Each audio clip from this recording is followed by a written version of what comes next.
Salam sepak bola, teman-teman netizen atau warganet yang saya hormati semuanya. Welcome back ke konten terbaru dari channel YouTube Triple B. Dan di konten terbaru hari ini saya ingin membahas tentang Liga Premier Inggris musim 2022-2023 yang baru saja berakhir dengan Manchester City yang menjadi juaranya.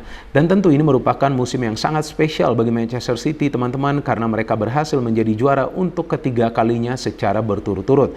Selain itu juga mereka masih punya peluang untuk mendapatkan tambahan 2 gelar lagi, teman-teman, yakni trofi Piala FA dan juga trofi Liga Champions. Selain itu juga teman-teman, jika kita perhatikan klasmen akhir musim ini, maka kita bisa melihat di zona 4 besar ada 3 tim yang berbeda dibandingkan musim lalu. Jika musim lalu di zona 4 besar selain Manchester City ada Liverpool, Chelsea dan juga Tottenham Hotspur, kali ini teman-teman ada namanya Arsenal, Manchester United dan juga Newcastle United.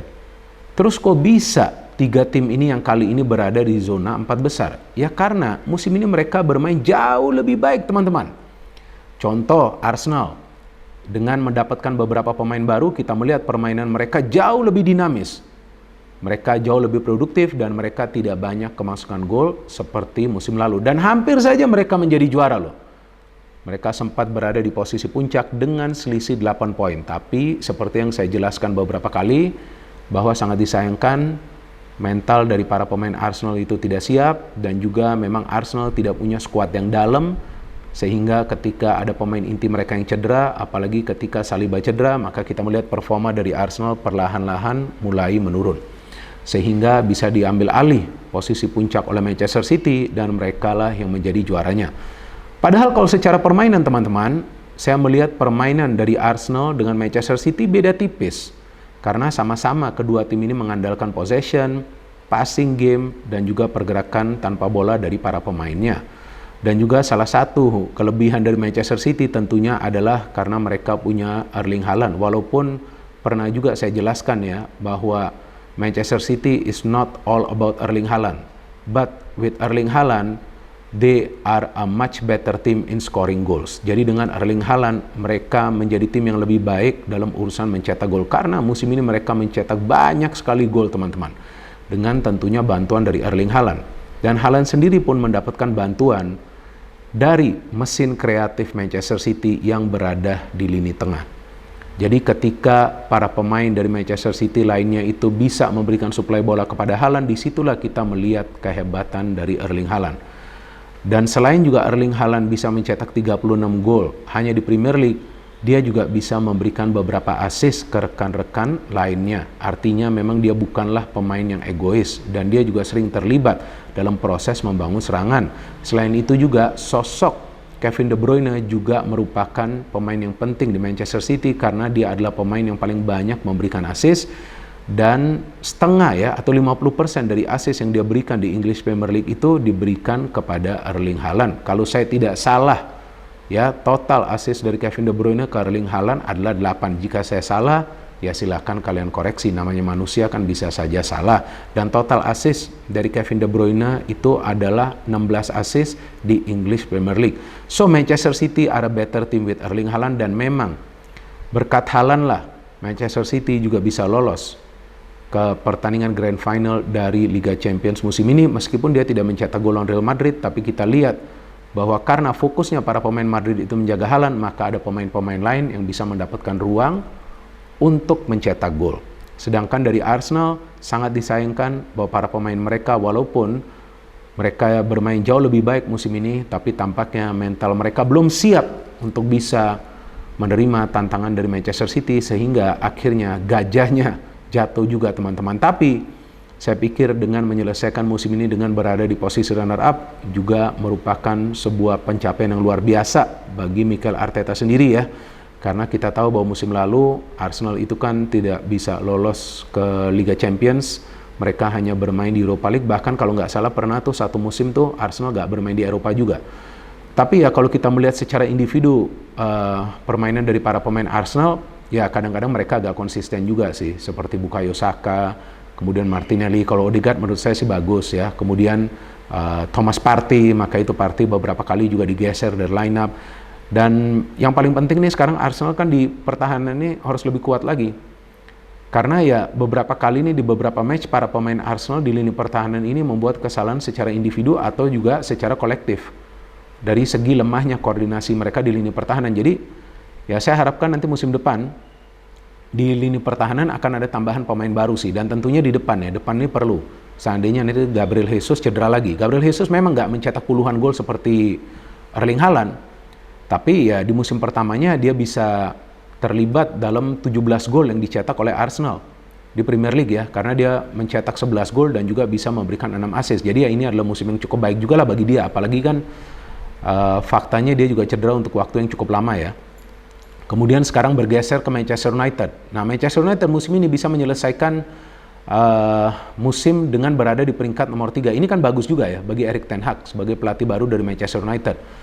Musim lalu kita tahu bersama Ole, kemudian Ralf Rangnick ya, performa dari MU itu berantakan sehingga mereka tidak bisa lolos ke Liga Champions.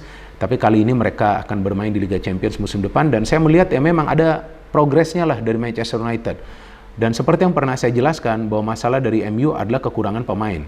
Terutama di depan loh. Karena kalau kita melihat produktivitas Manchester United musim ini dibandingkan musim lalu beda tipis. Musim lalu mereka mencetak total 57 gol. Kalau nggak salah musim ini mereka mencetak total 58 gol, kan beda tipis. Tapi dari segi rekor defensif lebih baik musim ini. Ya kan musim ini MU kalau nggak salah kemasukan 43 gol ya. Sebentar saya lihat ya. MU kemasukan berapa nih? Sebentar, saya pakai kacamata dulu teman-teman. Nah MU kemasukan cuma 43 gol, betul kan? Nah kadang-kadang kan saya lupa juga. MU kemasukan cuma 43 gol. Musim lalu MU kemasukan total 57 gol. So artinya sudah ada perbedaan nih. Dengan Erik ten Hag plus MU sudah menang satu trofi juga ya, Piala Liga Inggris. Itu juga trofi yang penting ya. Saya pikir gak bisa lah trofi itu dikatakan bukan trofi yang penting atau trofi kaleng-kalengan, enggak. Trofi setrofi ya, menjadi juara ya artinya menjadi juara. City saja kan beberapa kali menjadi juara dari Piala Liga Inggris. Jadi ya ini musim yang sukses juga bagi Erik ten Hag. Dan tampaknya memang Manchester United membutuhkan striker ya di depan ya untuk bisa mencetak lebih banyak gol lagi karena mereka agak produktif musim ini teman-teman. Seandainya mereka bisa mencetak lebih dari 70 gol, nah feeling saya mereka akan bisa bersaing tuh dengan Manchester City untuk menjadi juara. Walaupun di awal musim, bukan awal musim, di pertengahan musim mereka sempat juga kan bersaing dengan Arsenal dan juga Manchester City. Tapi akhirnya kan mulai menurun performa mereka, gak konsisten. Kenapa? Karena ada beberapa pemain inti yang cedera, kemudian juga Casemiro mendapatkan larangan bermain. Nah artinya memang MU ini belum punya skuad yang dalam sama seperti Arsenal sebetulnya. Sehingga mereka perlulah membeli banyak pemain musim depan. Dan MU juga kita tahu sekarang punya wonderkid ya, Garnacho ya. Feeling saya nanti musim depan dia akan diberikan menit bermain lebih banyak lagi lah oleh Erik ten Hag. Jadi ya saya melihat bahwa ini adalah musim yang sukses bagi Manchester United dan juga tampaknya Maguire tidak akan bertahan lama lagi di klub ini ya. Kemungkinan dia akan dijual, apalagi yang saya baca beritanya bahwa dia sudah ditaruh dalam list pemain yang akan dijual musim depan karena memang tanpa Maguire MU lebih solid lagi di lini pertahanan ya. Dan itulah keberanian dari Erik ten Hag ya, dia berani mencadangkan Maguire yang merupakan pemain yang mahal karena dia tahu dengan Maguire ya pertahanan dari MU ini gak solid. Nah disitulah kelebihannya dari Erik ten Hag, gak seperti pelatih-pelatih sebelumnya seperti Ole dan juga Rangnick yang takut ya untuk mencadangkan Maguire ya karena dia adalah pemain yang mahal atau juga di pressure oleh manajemen harus memainkan Maguire karena dia adalah pemain yang mahal. So it's a good season for Manchester United dan mereka masih juga bisa mendapatkan tambahan satu gelar lagi kan mereka akan bermain lawan Manchester City di final Piala FA nanti kan. So well done for MU dan sekarang tim keempat yakni Newcastle United ya ini sebuah kejutan sih. Saya gak menyangka bahwa Newcastle United tuh akan bisa menyelesaikan musim ini dengan berada di zona 4 besar. Luar biasa tim ini dan saya melihat kekuatan dari tim ini berada di lini pertahanan mereka loh teman-teman. Ya, buktinya kalian bisa melihat dari catatan statistik bahwa rekor defensif mereka ini sama seperti Manchester City. Hanya kemasukan 33 gol. Total clean sheet mereka juga cukup banyak, 14 kali clean sheet. Memang yang paling banyak clean sheet tuh MU kan 17 kali, tapi mereka 14 kali, cukup bagus loh. Dan materi pemain mereka juga materi pemain yang merata. Any player can score. Dan mereka punya pemain yang kuat di tengah kan. Dan mereka punya winger-winger yang cepat seperti Saint-Maximin. Kemudian ada juga Joelinton, ada juga Isak sebagai striker mereka, ada juga Almiron. Ya, ada juga Callum Wilson dan di belakang kita lihat ada Dan Burn, pemain yang agresif permainannya. Ada Trippier, penjaga gawang mereka juga bagus nih, Nick Pope. Nah, Nick Pope ini penjaga gawang yang banyak melakukan save loh. Jadi Newcastle ini saya melihat kelebihan mereka adalah berani bermain terbuka. Ketika mereka bermain di kandang tim lawan juga dan mereka memanfaatkan transisi positif yang cepat ya. Plus, mereka adalah tim yang bermain paling agresif loh teman-teman di English Premier League. Di antara tim-tim lain yang berada di zona papan atas agresif sekali. para pemain mereka, apalagi ketika bermain away. Nah, itulah yang membuat mereka bisa mendapatkan poin-poin yang krusial juga di pertandingan-pertandingan away mereka, sehingga mereka sekarang berada di zona 4 besar dan mereka akan bermain di Liga Champions setelah mereka absen puluhan tahun lamanya. Dan sangat disayangkan Liverpool, Chelsea dan juga Tottenham Hotspur tidak bisa ya masuk ke zona 4 besar. Kalau Chelsea menurut saya ya salah manajemennya sendiri yang memecat Thomas Tuchel dan membeli begitu banyak pemain, sehingga tentu sulit juga bagi Graham Potter untuk bisa membentuk chemistry di antara para pemain, dan kemudian mereka menunjuk Frank Lampard yang tampaknya nggak punya konsep. Dan kemudian Liverpool, saya melihat masalah mereka berada di lini pertahanan sih. Saya melihat lini pertahanan mereka agak solid seperti musim lalu, dan ini juga karena para pemain di tengah itu kurang memberikan proteksi. Dan satu hal lagi, saya melihat mereka sangat bergantung kepada Salah ya. Dan dengan hanya bergantung kepada Salah, nah jika Salah itu dikawal ketat ya sulitlah bagi dia untuk memberikan kontribusi, dan buktinya adalah bahwa Salah memberikan banyak assist musim ini dan juga banyak mencetak gol. Jadi saya pikir bahwa musim depan nih Liverpool harus membeli back yang tangguh untuk bisa membuat pertahanan mereka lebih solid, karena saya ingat musim lalu tuh mereka total kemasukan gol hanya 20-an gitu ya, nggak banyak kemasukan gol. Jadi itulah yang membuat mereka bisa bersaing dengan Manchester City, tapi yang menjadi juara tetap Manchester City. And then the other one, Tottenham Hotspur. Nah ini juga masalah dari pelatih ya, sayang Conte itu dipecat, padahal dengan Conte itu bagus juga kan, dia bisa membawa Tottenham tembus ke Liga Champions tuh, bener kan, musim lalu kan bersaing dengan Arsenal, akhirnya Tottenham yang lolos. Nah ini juga salah dari manajemen Tottenham Hotspur, kenapa memecat Conte, hanya karena Conte mengkritik pemain-pemainnya, padahal ya jelas pemain-pemainnya tampak kurang passion, kurang fight lah di atas lapangan. Jadi itu dia teman-teman ulasan yang bisa saya berikan. Jadi musim ini adalah musim yang sangat menarik bagi saya, apalagi sebagai fan dari Arsenal. Saya sempat juga ya melihat tim kesayangan saya itu berada di posisi puncak, tapi ya mau gimana lagi, gajahnya tampaknya gak kuat juga berada di atas, akhirnya jatuh. Dan ya well done for Manchester City, selamat.